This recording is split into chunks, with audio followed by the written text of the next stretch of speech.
नमस्कार मित्रांनो, तू हे रे माझा मितवा या मालिकेच्या येणाऱ्या काही भागामध्ये मित्रांनो एक आता जबरदस्त असा ट्विस्ट आपल्याला बघायला मिळणार आहे. कारण मित्रांनो आता आजीला सगळं सत्य आता माहिती झालेले आहे. कारण अंजलीताई असं का वागतात, अंजलीताईंनी प्रॉपर्टीचे 2 हिस्से करायला सांगितलेत आणि यात ईश्वरीने नकार दिला याचा आता आजीला अभिमान वाटतो. कारण ईश्वरीने जे काही केलं ते योग्य केले म्हणून आता अंजलीला फारच राग येतो. अंजली रागाने मात्र रुसून बाहेर बसलेली आहे आणि त्याच वेळेस राकेश तेथे आलेला आहे आणि राकेशने मात्र आता अंजलीला असा काहीतरी प्लॅन सांगितलेला आहे की जेणेकरून मात्र आता काही झालं तरी ही अंजलीच्या नावावर त्यांना करावीच लागेल असा काहीतरी प्लॅन त्याने केलेला आहे. परंतु तरीसुद्धा ईश्वरी काही मेचत नाही. ईश्वरी म्हणलेली असते की अंजलीताई 48 तास तुम्ही मला दिलेले आहेत आणि त्या 48 तासामध्ये जर मी तुम्हाला यांचं रूप खरं ह्या राकेशचं तुमच्यासमोर नाही आणले तर मी सुद्धा नावाची ईश्वरी नाही. त्यासाठी मात्र आता सगळ्यांनी मिळून हा प्लॅन केलेला आहे की अंजलीताईंना सत्याचा उलगडा करायचा आणि त्यानंतर मात्र आता इकडे राकेश तर दुसराच गेम खेळतो. कारण राकेशने असा काहीतरी गेम खेळलेला आहे की आता अंजलीसमोर स्वतः राकेशचं सत्य येणार आहे. तर आता म्हणजे जेव्हा अंजली आणि आता राकेश रूममध्ये आहेत आणि रूममध्ये असताना मात्र आता ते दोघं चर्चा करत आहे. आता राकेश अंजलीला म्हणतो की हे बघ, तुला असं काहीतरी वागावं लागेल की जेणेकरून आता ही प्रॉपर्टीची मालकीन तू होशील. तेव्हा अंजली म्हणते की हे बघा, मला प्रॉपर्टीचं काही घेणं नाही, फक्त मी माझ्या हक्काची प्रॉपर्टी मागते आणि आजीला जर या घराचे 2 तुकडे करायचे नसेल तर मला ती प्रॉपर्टीसुद्धा नको आहे. कारण आजीचं मन मी दुखू शकत नाही. तेव्हा आता राकेशला तर आणखीन जळफळाट होतो. राकेशला असं वाटतं की आता काही झालं तरी शेवटी मला दादाचे पैसे मात्र मला द्यावे लागतील आणि जर मी त्याला पैसे दिले नाही तर ते मात्र आता अवघड होईल. त्यानंतर मात्र आता इकडे अर्णवला माहिती आहे की याला आता पैसे द्यायचे आहेत. कारण अर्णवनेच दादाला त्याला पैसे मागितल्यासाठी सांगितलेले आहे. पण त्याच वेळेस आता मात्र अंजली आणि राकेश रूममध्ये असताना आता अंजलीला त्या रुमालमध्ये ते दागिने सापडतात. तेव्हा आता अंजली विचारते की हे दागिने कसले आहेत. आता राकेश खोटं बोलतो. राकेश म्हणतो की जेव्हा मी तिकडे म्हणजे केस लढायला गेलो होतो आणि त्या ती बाई होती तर त्या बाईने हे दागिने माझ्याकडे ठेवण्यासाठी दिलेले आहेत. कारण तिचा नवरा कसा आहे तुला माहितीच आहे अंजली, आणि ती बाई त्या संकटातून तिला वाचवण्यासाठी माझ्या अगदी मला हातापाया पडायला तयार झालेली आहे आणि तिच्याकडे पैसे नाहीत म्हणून तिने हे दागिने बळजबरीने माझ्याकडे ठेवायला दिलेत. आता मात्र राकेश खोटं बोलतो आणि त्याच वेळेस आता इकडे रिया तर खूप भडकलेली आहे. कारण रियाला आता इतका राग आलेला आहे कारण आता ती राकेशला फोन करत असते पण राकेश तिचा फोन कट करत असतो. आता अंजली विचारते की कुणाचा कॉल आहे. राकेश म्हणतो की नाही, कुणाचा नाही, त्या दादाचा कॉल आहे आणि तो दादा सारखा मला फोन करत असतो म्हणून तो खोटं बोलत असतो. त्याच वेळेस आता राकेश मोबाईल आपला तेथेच ठेवतो आणि तेथे मोबाईल ठेवल्यानंतर आता मात्र तो फ्रेश होण्यासाठी आत गेलेला आहे आणि तेवढ्यात मात्र आता अंजली तो कॉल उचलते. अंजलीने कॉल उचलत्या क्षणी मात्र आता लगेच म्हणजे रियाचा कॉल आलेला असतो. रिया आता इतकं त्याला काही बोलते, अरे सर्वेश, मी तुला किती वेळेस सांगितलं होतं की मला आपल्याला लग्न करायचं आहे आणि ऐन वेळेस तू मला सोडून कुठे गेलास. आता अंजली म्हणते की तुम्ही कोण बोलतात. आता रिया म्हणते की तुम्ही कोण आहात, सर्वेश आहे का. आता अंजली म्हणते की हा सर्वेशचा नंबर नाही, रॉंग नंबर आहे. तेव्हा नक्की हा कुणाचा फोन नंबर आहे असं आता जेव्हा आता ही रिया विचारते तर अंजली म्हणते की हा राजेशांचा कॉल आहे तर आणि फोन नंबर कुणाचा आहे ते सांगते. तेव्हा आता रिया म्हणते की नाही, हा सर्वेचाच मोबाईल आहे. अंजली म्हणते की अहो तुम्ही असं का बोलतात, नक्की तुमचा रॉंग नंबर लागला असेल. रिया म्हणते की नाही, माझा रॉंग नंबर वगैरे काही लागलेला नाही आणि तो आल्यानंतर तुम्ही त्याच्याकडे फोन द्या. आता रिया विचारते की तुम्ही नक्की कोण बोलत आहात, त्यांच्या बहीण आहात का. अंजली म्हणते की नाही, मी त्यांची बायको बोलते. आता बायको म्हटल्यानंतर रियाला तर धक्काच बसतो आणि तिला आता संशय येतो, नक्की हा राकेश आपल्याशी खोटं बोलतोय. आणि आता मात्र रिया म्हणते की हा म्हणजे खोटं बोलतो मग रिया लगेच त्याला आत्ताच्या आत्ता तो जे त्याचा फोटो आहे तर तो फोटो अंजलीला पाठवते.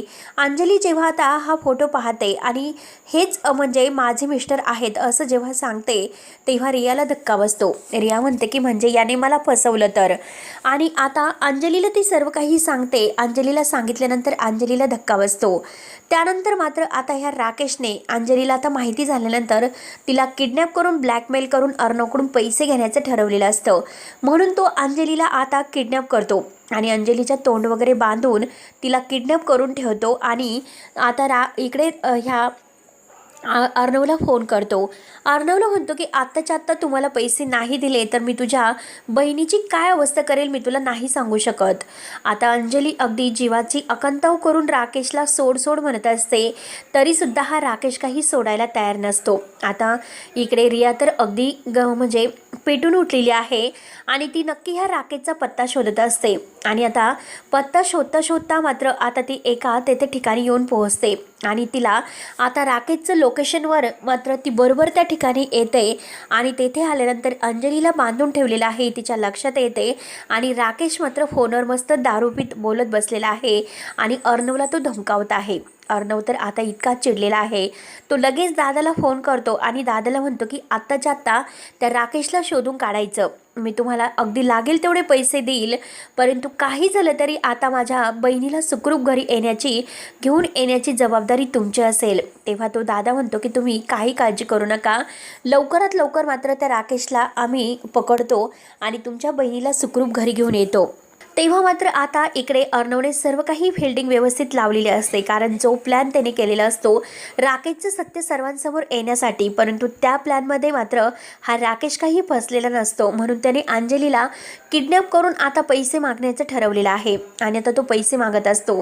आता अर्णव त्याला धमकावतो की हे परत जर येथे फोन केला तर आम्हाला परत फोन करायचा नाही. अर्णव आता अगदी मुद्दाम नाटक करतो, अंजली ताईचं आम्हाला काही घेणं देणं नाही, जे काही तुला करायचं असेल ते तू करू शकतो असे मुद्दाम मात्र तो म्हणतो. तेव्हा आता राकेशला असं वाटतं की ह्या अंजलीला किडनॅप करून आपण काही उपयोग केलेला नाही, आता मात्र आपल्याला काहीतरी असा गेम खेळावा लागेल की हा अर्णव स्वतः आपल्या हातापाया पडेल, म्हणजे त्या ईश्वरीला ब्लॅकमेल आपल्याला करावं लागेल. आता ईश्वरी म्हणते की अर्णव सर, मी तुम्हाला एक प्लॅन सांगते. तो प्लॅन असा आहे की आता मात्र आपल्याला अंजली ताईंना सुखरूप जर घरी आणायचं असेल तर प्लॅन असा काही करावा लागेल की जेणेकरून आता लवकरात लवकर मात्र आता हा राकेश आपल्या ताब्यात म्हणजे पोलिसांच्या ताब्यात असला पाहिजे. म्हणून आता ईश्वरी राकेशला फोन करते आणि राकेशला फोन करून म्हणते की हे बघ, तुला पैसे हवे आहेत ना, आता बघ ह्या घराची सगळी काही प्रॉपर्टीची मालकीण मी आहे, कारण अर्णव सरांनी सगळी प्रॉपर्टी माझ्या नावावर केलेली आहे आणि आता मला तेच हवं होतं. म्हणून आता ईश्वरी मुद्दाम राकेशची खोटं नाटक करत असते आणि खोटं नाटक करून ती राकेशला एका ठिकाणी अगदी म्हणजे डान्स करायला देते, क्लब बारमध्ये बोलवते आणि त्याच्याशी अगदी प्रेमाचं नाटक करायला सुरुवात करते. राकेश मात्र आता ह्या ईश्वरीच्या जाळेमध्ये अडकतो, कारण त्याला असं वाटत असतं की नक्की आता ईश्वरी आपली आहे आणि आपल्याला ईश्वरीच हवी होती. एक ना दिवस तरी आता ही आपल्याकडे आली तर अगदी आपली हौस पूर्ण होईल, म्हणून तो अगदी ईश्वरीबरोबर गुलछरे उडवत असतो. आता ईश्वरी बरोबर त्याला तिकडे अडकवते आणि तोपर्यंत इकडे अंजलीची सुटका करून अर्णव आणि दादा हे सगळेजण एकत्र येतात. आता रियासुद्धा त्यांच्यासोबतच असते. रिया म्हणते की आता मी यांना नाही सोडणार, कारण आता याला धडा शिकवण्याशिवाय मी नाही राहणार आणि आज गुढीपाडव्याच्या दिवशी मी याचा अंत करणार म्हणजे करणारच. तेव्हा आता आज गुढीपाडव्याच्या दिवशी मात्र अंत करणार आहे हे समजल्यानंतर मात्र आता राकेश अगदी बेभान होतो. ईश्वरी त्याला पकडते आणि ईश्वरी त्याला पकडून पोलिसांच्या ताब्यात देते आणि आज ह्या गुढीपाडव्याच्या मुहूर्तावर शेवटी राकेशचा अंत झालेला आहे आणि राकेशचं खरं सत्य मात्र आता सगळ्यांच्या समोर आलेलं आहे. अंजलीला आता ह्या राकेशचं खरं रूप समजते आणि अंजली सुखरूप आलेली आहे, म्हणून घरातील सगळ्यांना खूप आनंद होतो. अंजली आता खूप रडत असते, कारण आज तिच्यावर ही वेळ आलेली आहे तर ती केवळ आता ह्या अगदी राकेशमुळे. राकेशने आपल्याला इतकं फसवलं, आपण त्याला कधीही माफ नाही करू शकत. म्हणून मात्र आता तिने सनकरी राकेशच्या कानामागे दिलेली आहे आणि रियाने सुद्धा. आता अंजली आणि रिया या दोघींनी राकेशचं चांगलंच थोबाड फोडलेलं आहे आणि त्याला अगदी त्याच्या पापाची शिक्षा दिलेली आहे. तर शेवटी आता अंजली म्हणते की असा नवरा अगदी नसण्यापेक्षा बरा राहील. त्यामुळे आता ईश्वरी आणि हे सगळेजण एकत्र येतात आणि आता अंजली चक्क ईश्वरीची माफी मागते आणि म्हणते की खरंच मला माफ कर चिंटू, मला माफ कर, माझी खूप मोठी चूक झाली. मी माझ्या डोळ्यावर अंधविश्वासाची पट्टी ठेवून अगदी या राकेशवर विश्वास ठेवला होता आणि आता काही झालं तरी आता मला माझ्या फक्त मुलाची म्हणजे काळजी आहे आणि हा नवरा असला नसलेला बरा राहील. म्हणून शेवटी आता आज गुढीपाडव्याच्या या मुहूर्तावर राकेशचा अगदी म्हणजेच पोलिसांनी त्याला पकडून नेलेला आहे आणि शेवटी त्याला अगदी इतकं बेदम मारलेलं आहे. ते पण आता अंजली आणि रिया हे दोघींनी सुद्धा. रिया आता अंजलीची माफी मागते आणि अंजली अर्णव आणि ईश्वरी या दोघांची माफी मागते. तेव्हा आता मित्रांनो पुढे नक्की काय होतं, वल्लरी मामीचं सत्य आता लवकरच अर्णवच्या समोर कसं येते आणि नम्रता आणि आकाश या दोघांचा अगदी धूमधडाक्यात अगदी लग्नविवाह कसा पार पाडतो हे आपण या व्हिडिओमध्ये बघणार आहोत. त्यासाठी मित्रांनो आता पुढे नक्की काय होणार आहे हे लवकरात लवकर बघत राहा. धन्यवाद.